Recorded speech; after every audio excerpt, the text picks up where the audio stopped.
4 déflagrations dans la nuit de samedi à dimanche dans la ville spirituelle du Sahara marocain, dans la ville de Ma'al-Ainin, le grand leader de l'opposition et surtout combattant, qui a combattu la colonisation espagnole. السلام عليكم ومرحبا بكم مرة أخرى فيديو جديد. إذا إخواني في هذا الفيديو هذه جبنا لكم مداخلة ديال الممثل ديال المغرب لدى مجلس الأمن السيد عمر هلال، حيث أنه البارحة كان هناك تصويت على قرار 2703 بمجلس الأمن واللي كيتعلق بقضية الصحراء المغربية. فكما كتعرفوا يعني كانت هناك هجومات من طرف البوليزاريو، حيث أنهم قاموا بإرسال بعض الصواريخ اللي كما سمعتوا يعني وقعت مجموعه ديال الاشخاص ضحايا ديال هذا الهجوم هذا.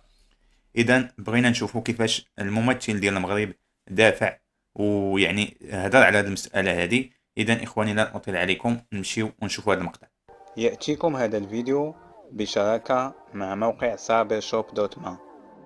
cybershop.ma هو موقع الكتروني يعرض خدمة بيع الخضر والفواكه عبر الموقع الإلكتروني، ويوفر خدمة التوصيل المنزلي لساكنة الرباط سلا والنواحي. C'est en pleine nuit que ces 4 explosions ont eu lieu. Je vais vous montrer ici. C'est une ville qui est connue pour sa sérénité, pour la qualité de sa vie et surtout pour le pacifisme de ses populations civiles. Les 4 explosions dont vous avez fait mention, madame, elles sont pratiquement dans le même périmètre. Première explosion, c'est dans le quartier industriel. Deuxième explosion, c'est dans le Hay Salam. Troisième, Hay Salam. Et le quatrième, Hay Al-Wahda. Vous voyez, c'est pratiquement la ville et sa périphérie. Il n'y a aucune installation civile, comme vous pouvez le constater dans la première explosion dans le quartier industriel. Il n'y a aucune installation ou site militaire ni quoi que ce soit. Deuxième, Hay Salam également, vous voyez des bâtiments, vous voyez des rues, vous voyez des terrains vagues. Troisièmement, Hay Salam, vous voyez, c'est les constructions, pratiquement. Et Hay Nahda également, vous voyez des bâtiments, des rues. Ben, c'est dans ces quartiers que ces explosions ont eu lieu. Nous déplorons malheureusement un martyr, un jeune garçon de 23 ans qui s'appelle Hamza, qui est venu, qui ne vit même pas là-bas, qui est venu voir sa tante pour demander la main de sa cousine. Il vit en France, dans la ville de Tarbes. Il est venu avec sa mère pour construire un avenir avec la femme de son cœur ou la fille de son cœur. Malheureusement, le destin on a décidé autrement, ou je dirais ceux qui ont organisé, perpétré ces explosions lâches, ignobles, on a décidé autrement. Nous déplorons également 3 blessés, dont 2 dans un état grave et qui se trouvent encore aux urgences à l'hôpital militaire de Laayoune. Immédiatement après ces explosions, qui ont eu lieu pratiquement vers minuit 30, la MINURSO a été avisée. Et comme vous le savez, la MINURSO a également des postes d'observation à Smara. Ils sont venus immédiatement.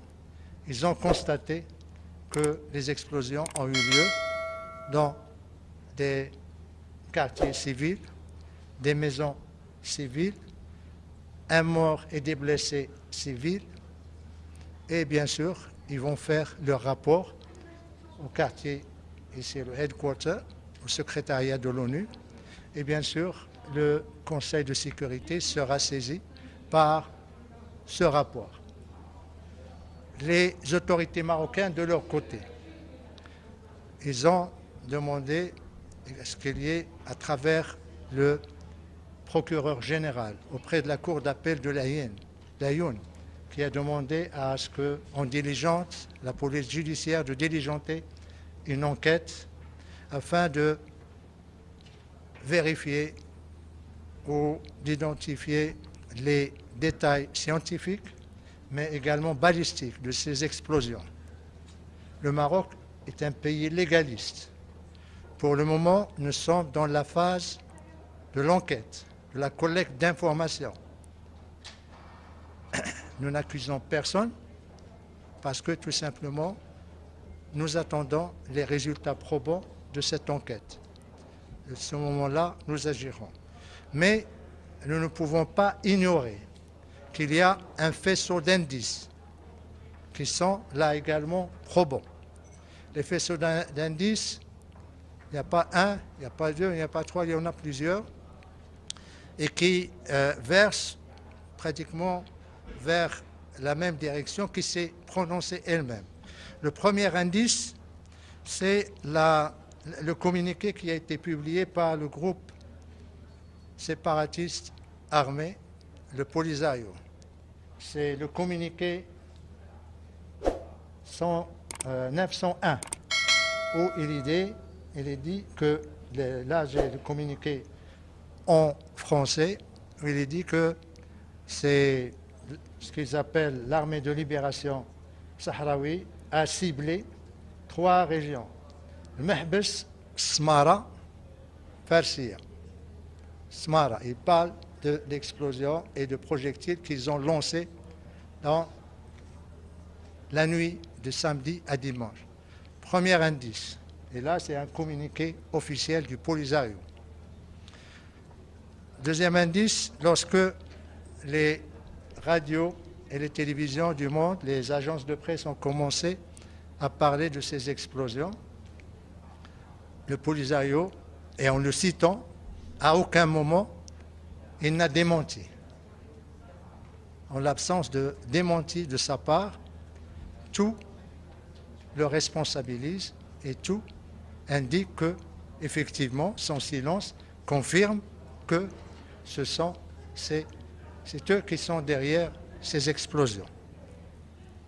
Comment pourrions-nous qualifier tout en attendant les résultats et les conclusions de l'enquête de la police judiciaire de la Younes Smara?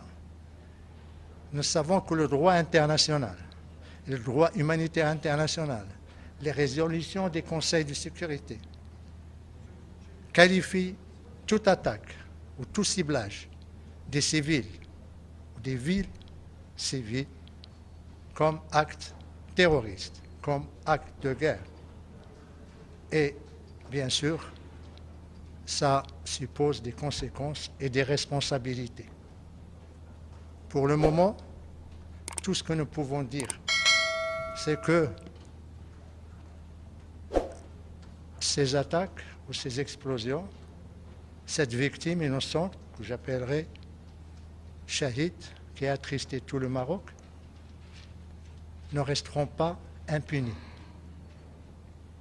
Les responsables devront assumer leurs responsabilités juridiques, mais également politiques. Pas seulement ceux qui ont perpétré ces attaques, mais ceux également qui sont derrière eux, ceux qui les abritent, ceux qui leur fournissent les missiles ou les katyushas ou les mortiers. Parce que tout simplement, quand il y a une déflagration, ça laisse des traces. Ça laisse parfois des indices techniques de l'origine qui va permettre au Maroc la traçabilité de l'explosif et la traçabilité du missile, du katyusha ou du mortier. À ce moment-là, le Maroc prendra les décisions qui s'imposeront et tirera les conséquences et les conclusions qui s'imposent. Et bien sûr, le premier à en tirer devra être le Conseil de sécurité, dès lors qu'il aura un rapport détaillé de la part de la MINURSO. La MINURSO est là pour superviser le cessez-le-feu. Le cessez-le-feu a été rompu il y a maintenant 2 ans, quelques mois. Il y a une responsabilité et nous attendons à ce que ce rapport soit rendu public par les Nations Unies afin que tout le monde sache qui cible les civils, qui tue les innocents, qui déstabilise la sécurité dans la région et qui risque de provoquer des drames sur l'ensemble d'un embrasement de la région. Tout le monde doit savoir ça et la communauté internationale, bien sûr, doit juger de ce qui s'est passé. Nous faisons confiance à la MINURSO, nous faisons confiance au Conseil de sécurité pour décider et, bien sûr, le Maroc tirera, comme je l'ai dit, la responsabilité qui s'impose après cet acte que je qualifierais d'ignoble et d'acte terroriste, condamnable.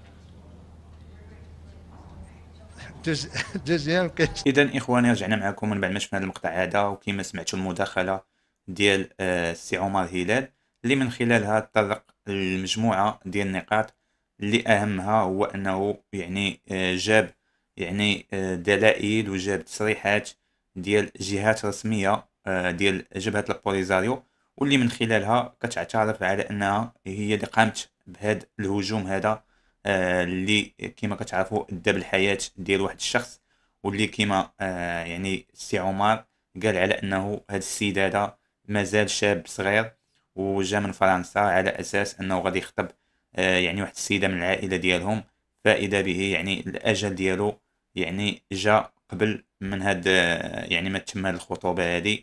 وكما كتعرفوا كان هناك واحد العدد ديال الجرحى، فطبعا هاد الادله كلها مجموعه كتزيد كتورط البوليزاريو. والسي عمر هلال قال على ان المغرب عنده يعني الحق باش انه يرد على الهجومات هادو بالطريقه اللي كيشوف كتناسبه وكتناسب السياسه اللي كيتاخدها يعني في المنطقه.